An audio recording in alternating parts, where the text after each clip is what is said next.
أعوذ بالله من الشيطان الرجيم. بسم الله الرحمن الرحيم. ومن الناس من يقول آمنا بالله فإذا أوذي في الله جعل فتنة الناس كعذاب الله ولئن جاء نصر من ربك ليقولن إنا كنا معكم أوليس الله بأعلم بما في صدور العالمين.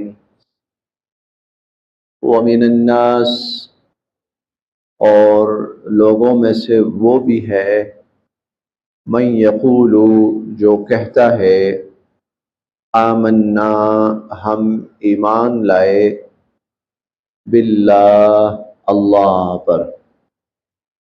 ومن الناس اور لوگوں میں سے من یقول وہ بھی ہے جو کہتا ہے ہم ایمان لائے اللہ پر. فَإِذَا اور پھر جب اوذیا اسے کوئی تکلیف پہنچی ایذا پہنچی فی اللہ اللہ کے دین میں جعل تو اس نے بنا دیا فتنۃ الناس لوگوں کی طرف سے آنے والی آزمائش کو. جعل فتنۃ الناس اس نے لوگوں کی طرف سے آنے والی آزمائش کو بنا دیا کعذاب اللہ جیسے اللہ کا عذاب آ گیا. اس نے لوگوں کی آزمائش کو اللہ کا عذاب سمجھ لیا.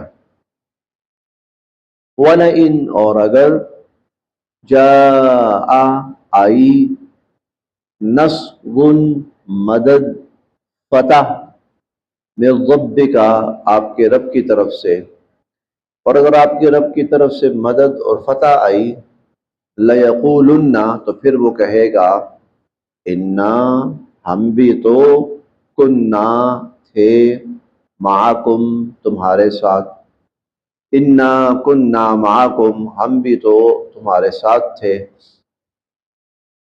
اولیس کیا نہیں ہے اللہ بِأَعْلَمَ خوب جاننے والے بما جو فی صدور سینوں میں یعنی دلوں میں العالمین دنیا والے. کیا اللہ دنیا والوں کے دلوں کی باتوں کو اور ان کی حقیقتوں کو نہیں جانتے؟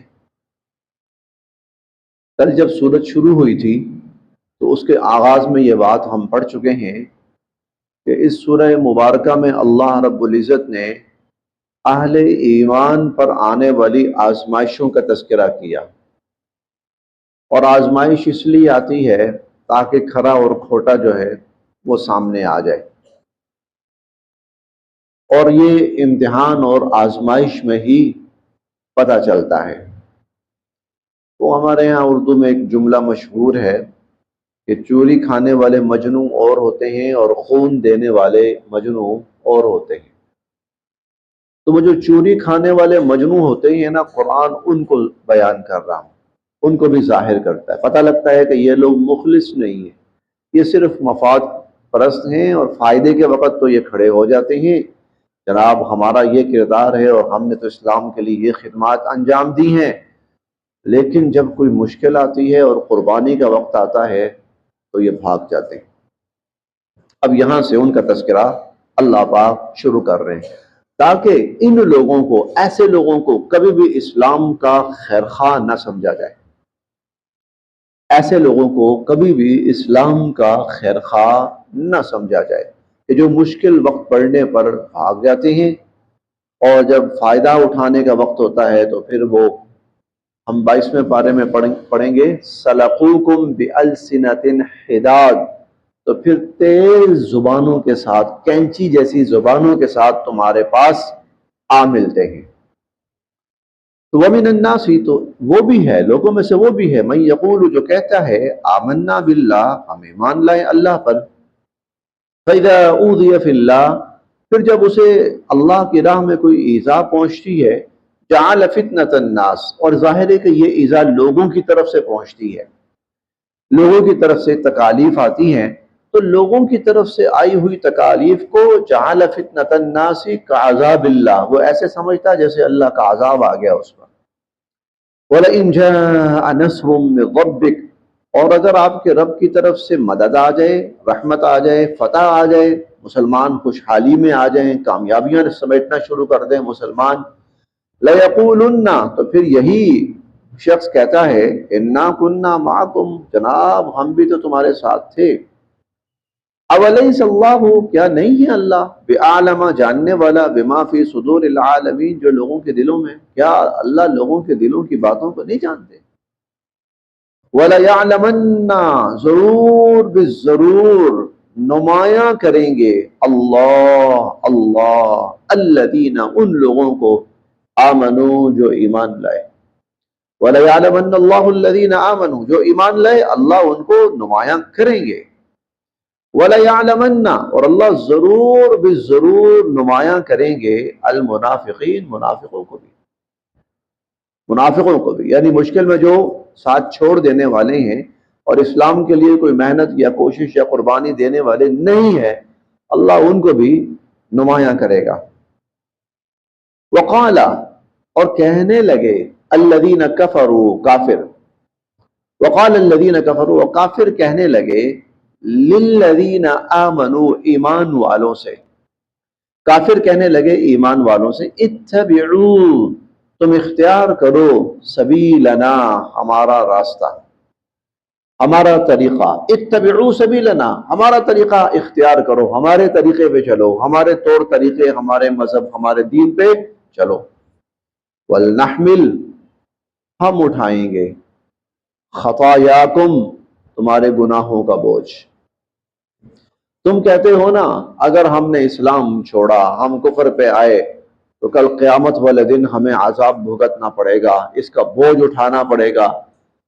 تو ایسے بھی بدبخت کافر تھے، وہ کہتے تھے کوئی اٹھانا پڑا نا بوجھ، ہم اٹھائیں گے، ہم دیکھ لیں گے، ہم بھگت لیں گے۔ اول تو کوئی قیامت نہیں ہے، حساب کتاب نہیں ہے، جزا سزا نہیں ہے، اگر ہوئی نا تو فکر نہ کرو، ہم اٹھا لیں گے۔ وقال الذین کفروا، کافر کہتے ہیں، للذین آمنوا، ایمان والوں سے، اتبعوا سبیلنا، تم ہماری راہ پہ چلو، ولنحمل خطایاکم، جو تمہاری خطائیں ہیں اور تمہارے گناہوں کا بوجھ ہے وہ ہم اٹھائیں گے۔ وما ہم، اور نہیں ہوں گے یہ، بحاملین، اٹھانے والے، من خطایاہم، ان کی خطاؤں میں سے، من شیء، کچھ بھی۔ کل جب وقت آئے گا نا تو پھر ان میں سے کوئی بوجھ نہیں اٹھائے گا۔ انہم لکاذبون، یہ بالکل جھوٹ بول رہے ہیں، بالکل جھوٹ بول رہے ہیں۔ وَلَيَحْمِلُنَّ، ہاں ان کو اٹھانا پڑے گا، اثقالہم، اپنا بوجھ، وَأَثْقَالًا، اور بوجھ، اور بوجھ، مع اثقالہم، اپنے بوجھ کے ساتھ۔ ان کو اپنا بوجھ بھی اٹھانا پڑے گا اور اپنے بوجھ کے ساتھ اوروں کا بوجھ بھی اٹھانا پڑے گا۔ اچھا، پیچھے تو اللہ کہتے ہیں کہ نہیں اٹھائیں گے، اور یہاں کہہ رہے ہیں کہ اوروں کا بوجھ اٹھائیں گے۔ اب یہ تھوڑا سا فرق سمجھ لیجیے۔ یہ کہہ رہے ہیں ہم اپنے سر لیتے ہیں، کل کوئی بھی اپنے سر لینے کو تیار نہیں ہوگا، پہلی بات تو یہ، چنانچہ یہ بات بالکل ٹھیک ہے، جب وقت آئے گا تو کوئی اپنے سر لینے کو تیار نہیں ہوگا۔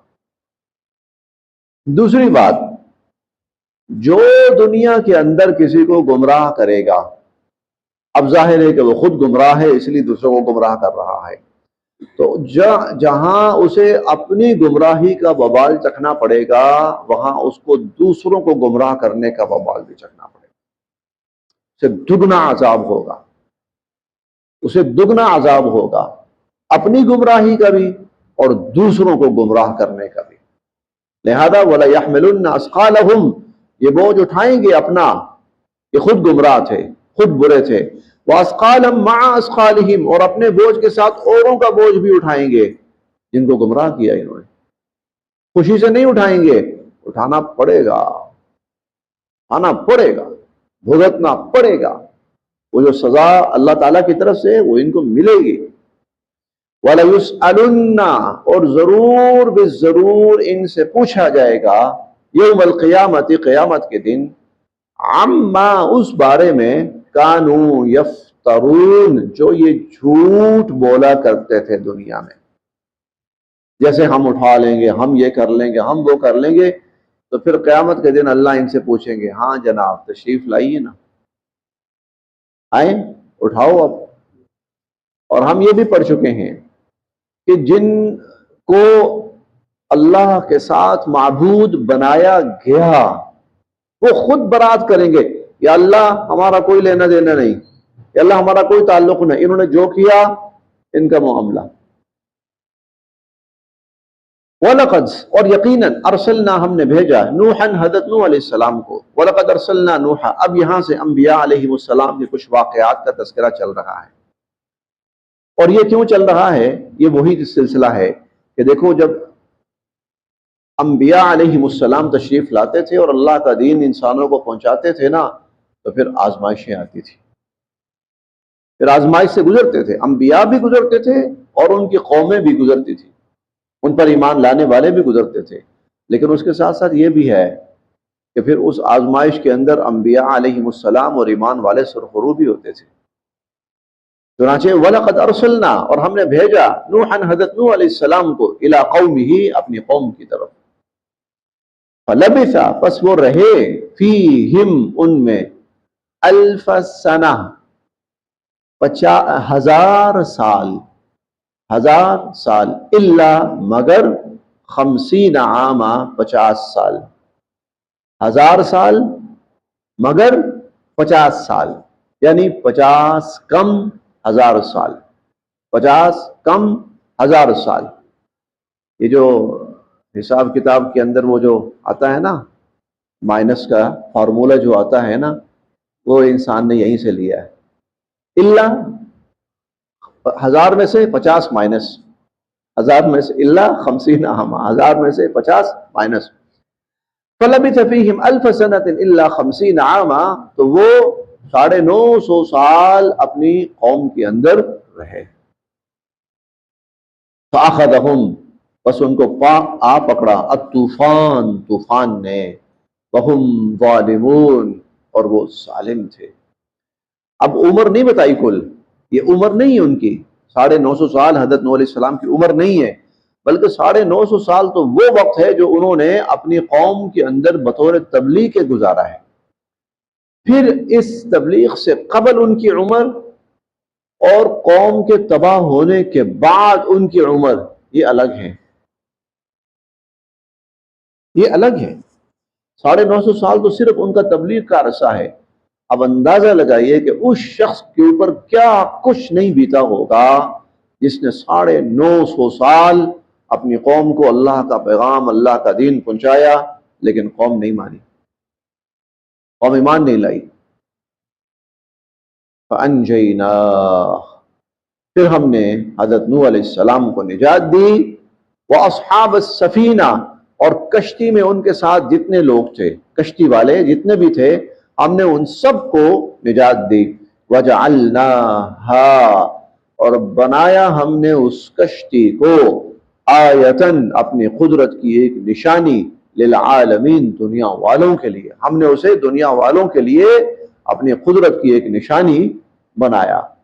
اور نشانی کیسی؟ کہ جب اللہ بچانا چاہتے ہیں نا، اللہ بچانا چاہتے ہیں تو جو بلند ترین پہاڑ تھے نا، اور بہت بلند تھے، اب نہیں رہے پہاڑ اتنے بلند، اب دنیا میں اتنا بلند پہاڑی سلسلہ نہیں رہا جتنا طوفان نوح سے پہلے تھا۔ اس طوفان نے پہاڑوں کو بھی متاثر کیا، جو سیلاب آیا تھا نا، طوفان نوح، جو سیلاب نوح آیا تھا، اس نے پہاڑوں کو بھی متاثر کیا، اس نے پوری انسانیت کو، پوری زمین کو متاثر کیا، اس نے پوری زمین کو، کیونکہ پورا روئے زمین جو ہے پانی سے بھر گیا تھا، اور صرف ایک دن نہیں رہا، 2 دن نہیں رہا، نامعلوم کتنے مہینے، کیونکہ تقریباً ایک محتاط ترین اندازے کے مطابق 6 ماہ سے زیادہ عرصہ تو حضرت نوح علیہ السلام کشتی میں رہے. 6 ماہ سے زائد عرصہ حضرت نوح علیہ السلام کشتی میں رہے ہیں. یعنی اتنا عرصہ. اور جب ان کی کشتی اتری ہے تو وہ سب سے اوپر جو وسطوت علی الجودی، 12ویں پارے میں ہم نے پڑھا، تو سب سے اونچا پہاڑ تھا جودی پہاڑ، اس کے اوپر ٹاپ کے اوپر جو ہے وہ کشتی آ کر رکی ہے.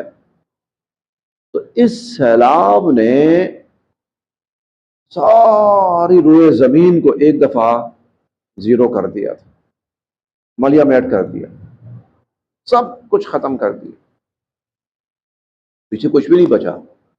اگر بچا تھا کچھ تو وہ نوح علیہ السلام کی کشتی تھی، اور اس کشتی کے اندر جو لوگ تھے بس صرف وہ. ایک دفعہ ساری جو زمین ہے صاف ہو گئی. وہ مکانات، وہ عمارات اور وہ لوگوں کے باغات اور نامعلوم کیا، ہر چیز ختم ہو گئی. انسان ختم ہو گیا تھا، صرف انسان نہیں، جانور بھی ختم ہو گئے تھے، ہر قسم کے جانور اور ہر قسم کی زمین کے اوپر نباتات وغیرہ سب. اس لیے نوح علیہ السلام سے کہا گیا تھا کہ صرف آپ نے خود سوار نہیں ہونا، بلکہ زمین پر موجود جو جو چیزیں ہیں ان تمام کی تمام چیزوں کو اپنے ساتھ آپ نے کشتی کے اندر رکھنا ہے. مخلوق ہے تو سوار کرنا ہے، یا اور چیزیں ہیں تو ان کو ساتھ رکھنا ہے. کیوں؟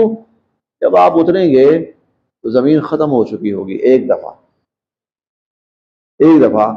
پھر انسانوں میں بھی دوبارہ سے پیدا ہونا ہے، جانوروں نے بھی دوبارہ سے شروع ہونا ہے، تو ہر جانور جو ہے اس کو بھی اپنے ساتھ شامل کریں.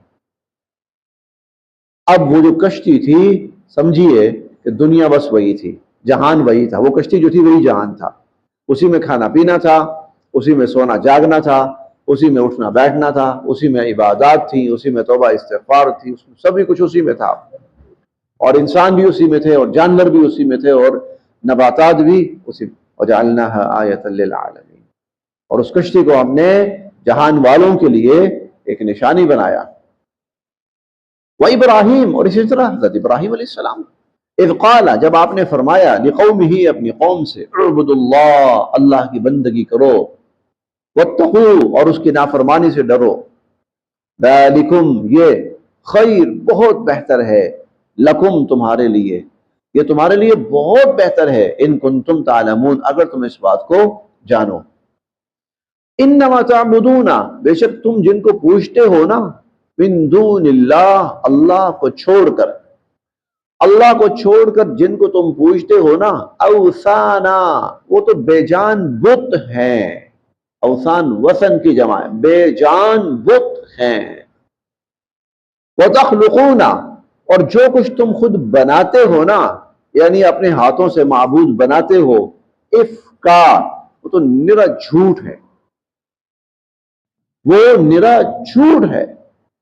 ان الذین، بے شک جن کو، تعبدون، تم پوجتے ہو، من دون اللہ، اللہ کو چھوڑ کر، لا یملکون، وہ نہیں اختیار رکھتے، لکم، تمہارے لیے، رزقاً، رزق کا، وہ تمہیں رزق پہنچانے پہ قادر نہیں ہے. جن کو تم پوجتے ہو اللہ کو چھوڑ کر، وہ تمہیں رزق نہیں دے سکتے، ان کے پاس اختیار ہی نہیں کہ تمہیں رزق دے سکیں. فابتغوا، بس تلاش کرو، حاصل کرو، عند اللہ، اللہ کے پاس، یا طلب کرو اللہ کی ذات سے، الرزق، رزق، وعبدوہ، اور عبادت بھی اسی کی کرو، واشکروا لہ، اور شکر بھی اسی کا ادا کرو. اسی کی عبادت، اسی سے رزق مانگو، اسی کی عبادت کرو، اسی کا شکر ادا کرو. الیہ ترجعون، اور پھر ایک وقت آئے گا تمہیں لوٹ کر اسی کی طرف جانا ہے. وَإِن تُكَذِّبُوا، اور اگر تم جھٹلاؤ گے نا، فَقَدْ كَذَّبَ، تو بے شک جھٹلا چکی، بہت ساری قومیں، من قبلکم، تم سے پہلے. اب یہ جو جملہ ہے نا، یہ حضرت ابراہیم علیہ السلام کے بارے میں بھی ہو سکتا ہے، اور حضور علیہ السلام کے بارے میں بھی. ابراہیم علیہ السلام کو ابراہیم علیہ السلام کہہ رہے ہوں اپنی قوم کو اگر تم جھٹلا دو گے نا مجھے تو یہ کوئی نئی بات نہیں ہے، نئی بات نہیں ہے، مجھ سے پہلے بھی جو انبیاء علیہم السلام آئے ان کی قوموں نے ان کو جھٹلایا، اور یہ بھی ہو سکتا ہے کہ یہ حضور علیہ الصلوۃ والسلام کے بارے میں ہو کہ حضور ان سے کہہ رہے ہیں اگر تم جھٹلا دو گے نا، یا اللہ ان سے کہہ رہے ہیں جھٹلا دو گے نا، نبی کو نہیں مانو گے تو تم سے پہلے بہت سی قوموں نے یہ حرکت کی، وما اور نہیں ہوتا علی الرسول رسول کے ذمے الا مگر البلاغ المبین اللہ کا پیغام کھول کے پہنچا دینا۔ نبی کے ذمے کیا ہوتا ہے؟ اللہ کا پیغام کھول کے پہنچا دینا۔